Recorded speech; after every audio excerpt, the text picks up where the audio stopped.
हनुमान जी, आप इसे पुनः हिमालय की ओर फेंकने वाले हैं? हाँ विभीषण जी, मुझे उस समय जाना पड़ा क्योंकि इसे खोजना था। अब तो वापस भेजना ही है। युद्ध के मध्य पुनः जाकर रखने में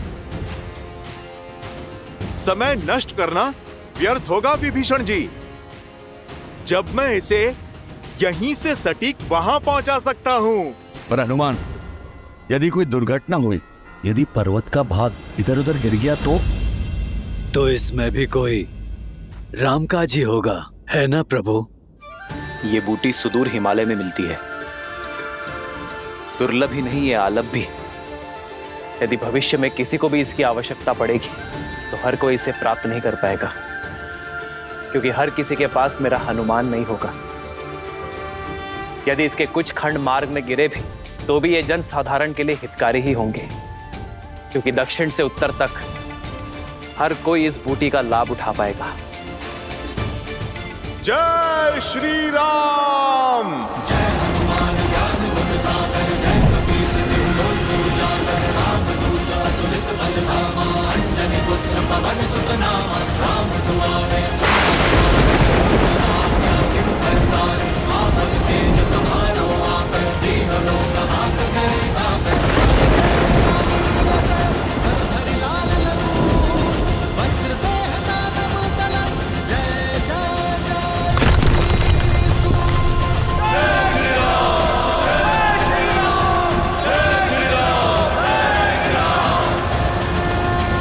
अद्भुत है मेरे राम का आयन।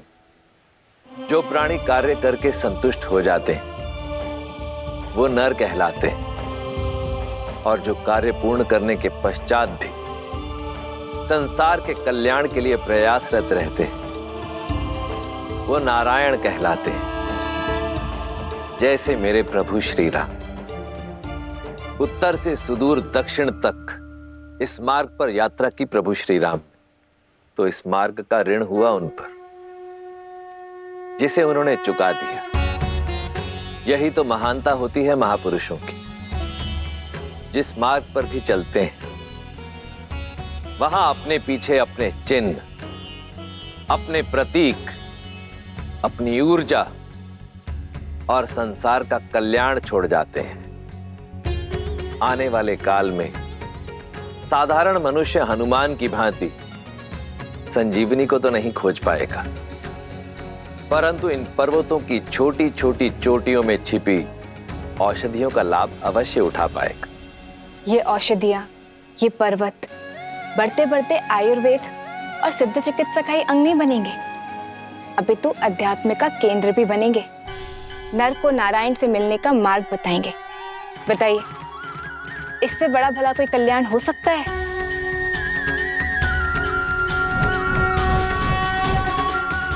इस पर्वत ने तो नया रूप धर लिया, किंतु पर्वत से हट रखने वाले रावण के मन का कायाकल्प हो पाएगा क्या? जब कोई धर्म और नियति के विरुद्ध युद्ध लड़ता है, जब कोई प्राणी मर्यादा की सीमा तोड़ने को आतुर हो जाता है, तो उसके कर्म और परिणाम दोनों भयावह हो जाते हैं। जिसका उदाहरण है रावण के कर्म। रावण के कर्म अक्षम्य हैं और उनका परिणाम उसके लिए घातक सिद्ध होगा। ओम ह्रीं निकुंभले शत्रुस्तंभ्य पाद्य पाद्य पट।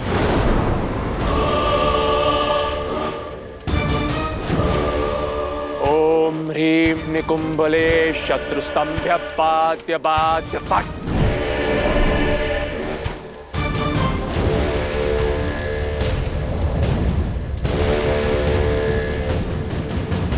किसने मेरे यज्ञ को भंग करने का दुस्साहस किया? उसने जिसके लिए तुम ये साधना कर रहे हो। पिताश्री,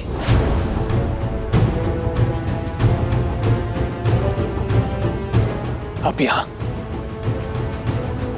सब कुशल तो है ना?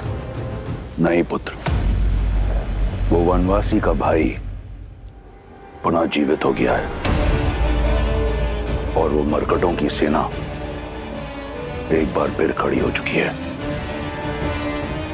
असंभव है ये। शक्ति अस्त्र का काट उन्होंने खोज कैसे लिया? उन्होंने क्या किया, कैसे किया, इससे कोई अंतर नहीं पड़ता। अंतर अब इससे पड़ता है कि अब आगे हम क्या करेंगे। आदेश दीजिए पिताश्री। समय आ गया है।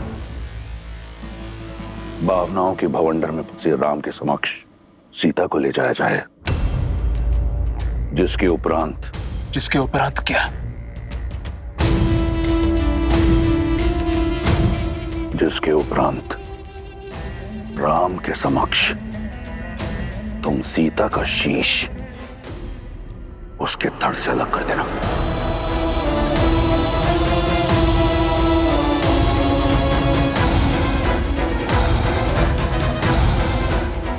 पिताश्री।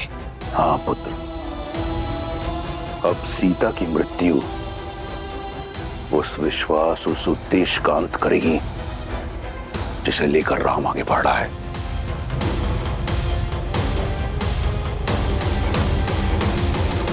भोर से पूर्व रात्रि अधिक अंधकारमयी हो जाती है और वो अंधकारमयी रात्रि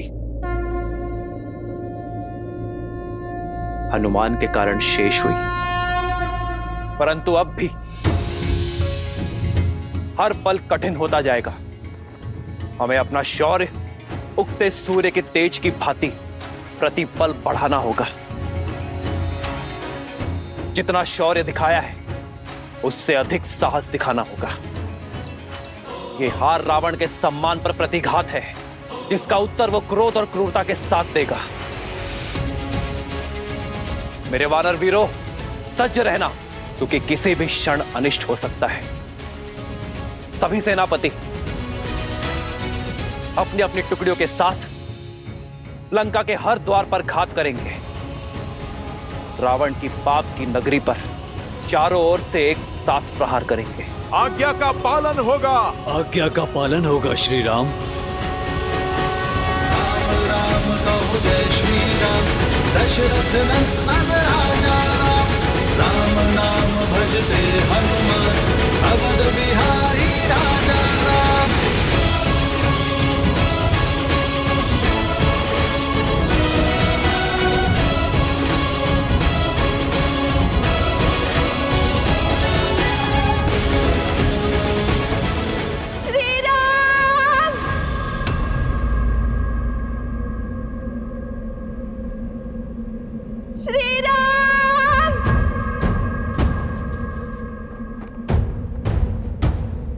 भैया ये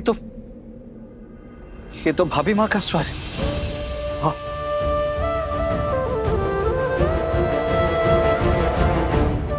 सीते, स्वामी, सीते, श्री राम, श्री राम।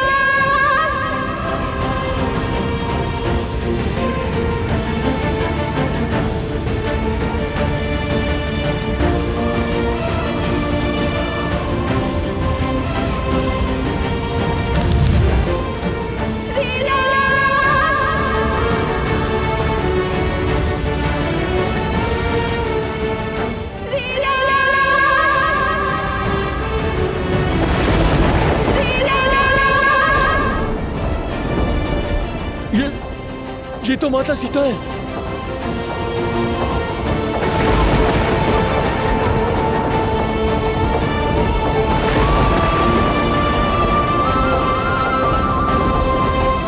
माता, स्वामी,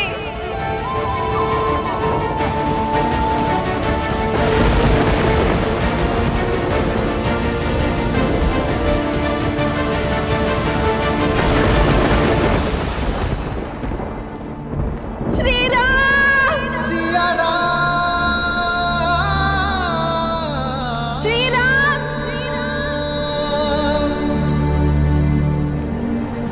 स्वामी, सीते, सिया राम, सिया राम, सिया राम, सिया राम। भाभी माँ,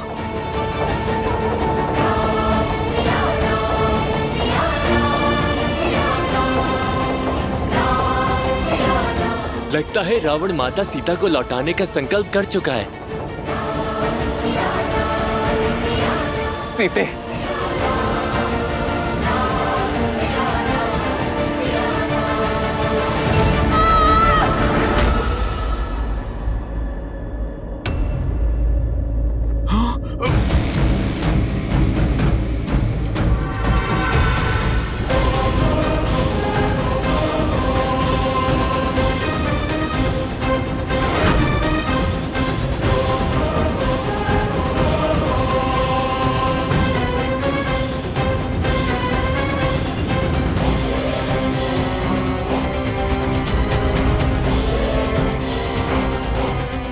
मेघनाद, इस समय तुम्हें उत्तर देने का नहीं है, तुम्हारे भ्राताश्री को संदेश देने का है। राम, देखो, अपने पिताश्री की ओर से मैं तुम्हारे लिए उपहार लेकर आया हूं। इसी की आस थी ना तुम्हें, इसी के लिए वानरों को इकट्ठा किया, इसी के लिए सागर पार किया, इसी के लिए लंका को जलाया और इसी के लिए मेरे अनुजों और काकाश्री की हत्या की तुमने। किंतु मेरे पिताश्री का हृदय बहुत उदार है। उन्हें लगा कि अब तक बहुत मूल्य चुका दिया तुमने, इसलिए इसे तुम्हें लौटा देना चाहिए। तो कहो राम, क्या तुम सज्ज हो अपनी सीता को स्वीकारने के लिए?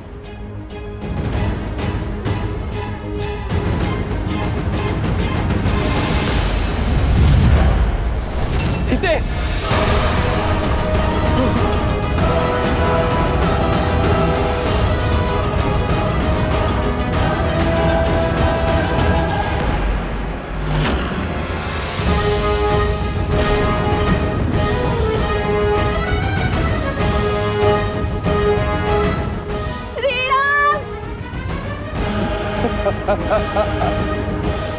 इतने से भयभीत हो गए तो फिर सीता के संहार का दंश कैसे सहोगे राम?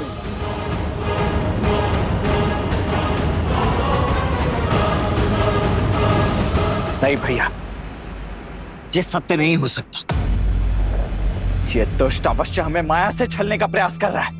हाँ लक्ष्मण, इसका रूप अवश्य सीता सा है, किंतु भाव और स्वरूप नहीं।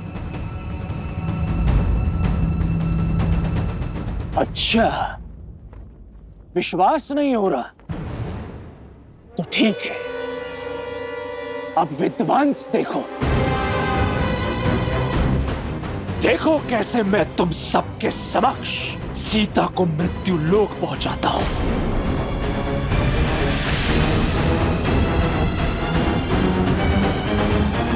मैं आप ही की सीता हूँ श्री राम।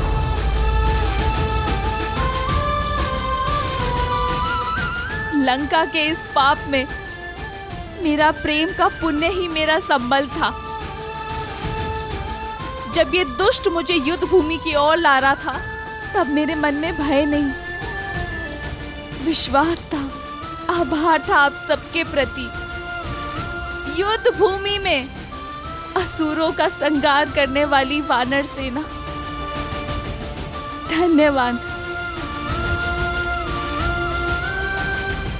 मेरे श्री राम का संकेत मुझ तक पहुंचाने वाला हनुमान, मेरी बुझी हुई आस का दीपक प्रज्वलित करने वाला हनुमान,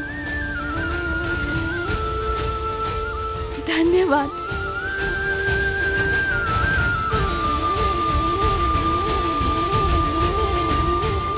मुझे भाभी से अधिक मां मानने वाले, दिन रात मेरी सेवा करने वाले, मेरी रक्षा के लिए लक्ष्मण रेखा खींचने वाले मेरे लक्ष्मण भैया, मेरी गरिमा पर हुए आक्रमण का उत्तर देने के लिए धन्यवाद। हबीबा, विश्वास की हर डोर टूट सकती है, किंतु मेरे श्री राम से आस की डोर कभी नहीं। वनवास में पग पग पर मेरा ध्यान देने वाले, मेरी इच्छा पूर्ति के लिए स्वर्ण मृग का आखेट करने वाले, मेरे साथ के लिए सागर पर सेतु बनाकर यहाँ आने वाले, मेरा मन, मेरा तन, मेरे प्राण, मेरे श्री राम, धन्यवाद। सीते,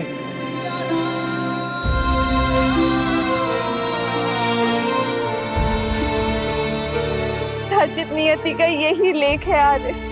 ना मैंने स्वर्ण मृग का हट किया होता, ना मैंने लक्ष्मण रेखा को पार करने का पाप किया होता, ना मेरे कारण हम सबको ये युद्ध का दंड भोगना पड़ता।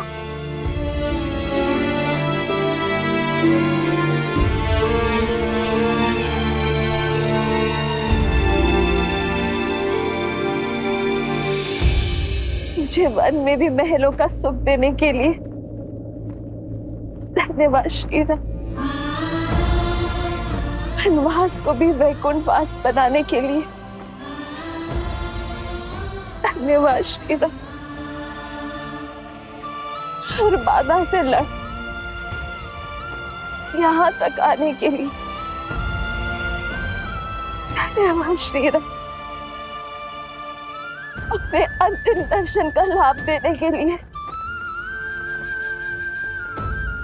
धन्यवाद श्री राम।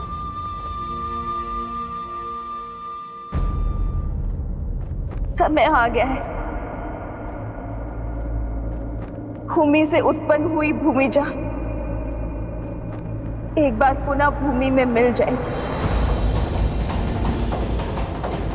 मेरा काटना असंभव हो रहा था मेरे लिए श्री,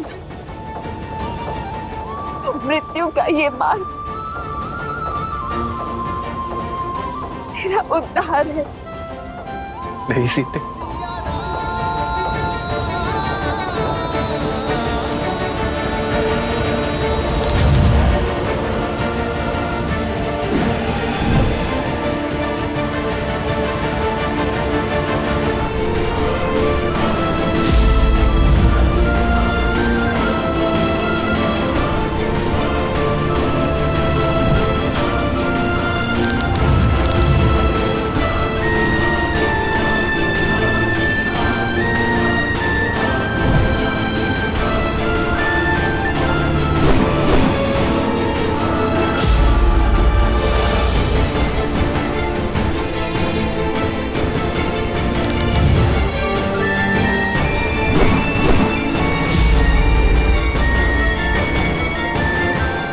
जब तक मैं इस दिव्य रथ पे हूं, ना तो तुम्हारे वार मेरे रथ को भेद सकते हैं और ना ही इस रथ पर सवार पराक्रमी इंद्रजीत को।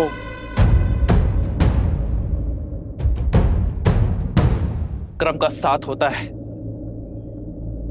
वो नीचता का हाथ नहीं थामते मेघनाद। एक स्त्री के गर्दन पर शस्त्र रखने के बाद इंद्रजीत कहलाने का अधिकार भी खो चुके हो तुम। एक देवी के उपासक को उनके आशीष की शक्ति से युक्त योद्धा को एक निहत्थी स्त्री पर बल का प्रयोग करना शोभा नहीं देता। निहत्थी स्त्री मेरी बुआ शूर्पनखा भी थी, उनके अंग भंग कर दिए तुमने, तब तुम्हारे मन में यह विचार नहीं आया? इंद्रजीत, वो शूर्पनखा के पाप का दंड था, इसीलिए धर्म था, किंतु तुम ये अधर्म कर रहे हो। एक भाई के धर्म का परित्याग करने वाले, जाति और देश धर्म से विद्रोह करने वाले, आप जैसे विश्वासघाती के मुख से धर्म की बातें शोभा नहीं देती काकाश्री। लंका और लंकेश के लिए युद्ध का केवल एक ही नियम है, विजय, और उसके लिए शत्रु पर वहां प्रहार करना होता है जहां पर उससे सबसे अधिक पीड़ा हो। मैं भी वही कर रहा हूं। अपने शत्रु के नेत्रों के समक्ष उसके संबल पर, उसके बल, उसकी आशा, उसका सब कुछ तोड़कर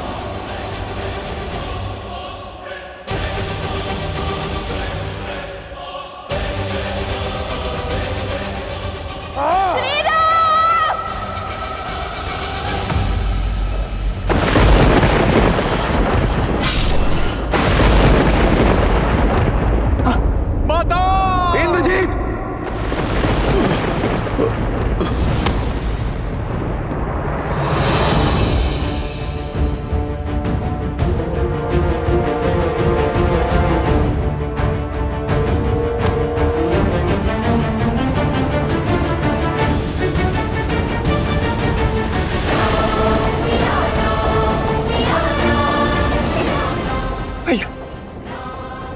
भैया